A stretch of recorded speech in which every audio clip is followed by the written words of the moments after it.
بسم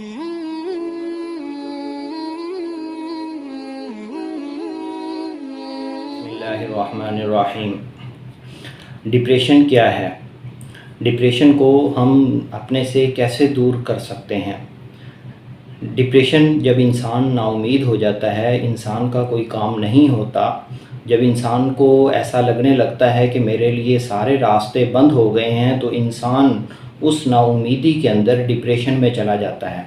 انسان سمجھتا ہے کہ اب میرا یہ کام نہیں ہو پائے گا، لیکن اللہ تعالیٰ قرآن پاک میں ہی اس ڈپریشن کا حل بتاتے ہیں۔ جب بھی انسان کو ڈپریشن ہو تو انسان سب سے پہلے یہ سوچے کہ اس سے پہلے جب میرے اوپر ایسے حالات آئے تھے تو ان حالات کو کس نے دور کیا تھا؟ جب میں پہلے میرے اوپر کوئی مشکل آئی تھی، کوئی وہ چھوٹی مشکل تھی یا کوئی بڑی مشکل تھی، جب پہلے مجھے ایسے لگنے لگا تھا کہ یہ کام میرا نہیں ہوگا، تو تب اس کام کو کس نے بنایا تھا؟ تو یقیناً انسان کے ذہن میں یہ آئے گا کہ اللہ تعالیٰ نے ہی اس ٹائم اس کی مدد کی اور اس کو اس مشکل سے نکالا۔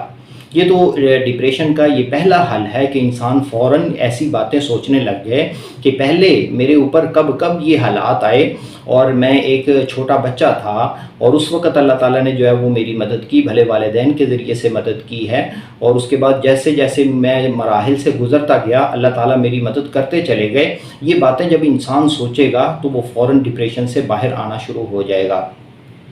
نمبر 2، اس کو یہ سوچنا چاہیے کہ یہ جو مشکل اس کے اوپر آئی ہے، یہ مشکل بھی فائدے سے خالی نہیں ہے، کیونکہ اس مشکل کے اوپر اللہ تعالیٰ نے اس کے لیے اجر رکھا ہے، اس کے لیے درجات کو بلند کرنا ہے۔ جب انسان کو کوئی بھی مشکل پیش آتی ہے تو اس کے اوپر اللہ تعالیٰ اس کے درجات بلند کر دیتے ہیں۔ اب اس کا مطلب یہ بھی نہیں ہے کہ انسان مشکلیں اپنے لیے مانگے کہ یا اللہ مجھے کسی مشکل میں ڈال دے، نہیں، بلکہ انسان کو مشکلات سے دور رہنا ہے اور مشکلات سے پناہ ہی مانگنی ہے۔ لیکن اگر کوئی آ جائے اللہ تعالیٰ کی طرف سے تو پھر یہ ہے کہ انسان کو یہ سوچنا چاہیے کہ اللہ تعالیٰ کی طرف سے یہ مشکل میرے اوپر آئی ہے اور اللہ تعالیٰ ہی اس کو دور کریں گے، اور اللہ تعالیٰ کیا ہے مجھے اس پہ اجر دیں گے، اور آپ کی کیا ہے آخرت اچھی ہو رہی ہے اس کے بدلے میں۔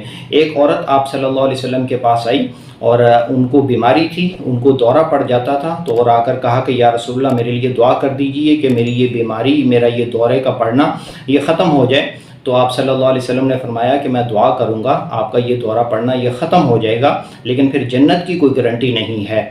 تو اگر جنت کی گارنٹی چاہتی ہو تو پھر یہ ہے کہ آپ اسی بیماری کے اوپر جو ہے وہ صبر کریں، اللہ تعالیٰ آپ کو اجر دیں گے۔ تو یہ ہے، اور رجوع الی اللہ کریں اور قرآن پاک کی تلاوت زیادہ سے زیادہ جو ہے وہ کرنی چاہیے۔ اس سے انسان جو ہے وہ ڈپریشن سے باہر آ جاتا ہے۔ یعنی کہ میں نے آپ کو جو 2 چیزیں بتائی ہیں کہ انسان جو ہے نا وہ یہ سوچے کہ پہلے جب میرے اوپر ایسے حالات آئے تھے تو تب ان حالات سے کیسے نکلا تھا، اور نمبر 2 یہ ہے کہ وہ آدمی یہ سوچے کہ یہ جو میرے اوپر مشکل آئی ہے اس کے اوپر بھی اللہ تعالیٰ نے میرے لیے اجر رکھا ہے، اور وہ اجر اللہ تعالیٰ نے آخرت میں رکھا ہے۔ اب یہ جو 2 حل میں نے آپ کو بتائے ہیں یہ میں نے اپنی طرف سے نہیں بتائے، بلکہ اللہ تعالیٰ نے قرآن پاک میں ہی ان دونوں حل کا ذکر کیا ہے۔ وہ کیسے؟ قرآن پاک میں 30واں پارہ، اس کے اندر صورت ہے سورۃ الضحیٰ۔ آپ کو میں پہلے اس کا شان نزول بتانا چاہتا ہوں اور اس کے بعد پھر ہم اس کے ترجمے کی طرف آئیں گے۔ ترجمے سے آپ کو بہت بات جو ہے وہ واضح ہو جائے گی۔ جو باتیں میں نے آپ کو 2 کی ہیں وہ دونوں ہی اللہ تعالیٰ نے اس صورت کے اندر بتائی ہیں۔ تو اس سے پہلے میں آپ کو شان نزول بتانا چاہتا ہوں کہ وہ شان نزول کیا ہے اس صورت کا۔ اس صورت کا شان نزول یہ ہے، شان نزول کہتے ہیں کہ اس صورت کے نازل ہونے کی وجہ۔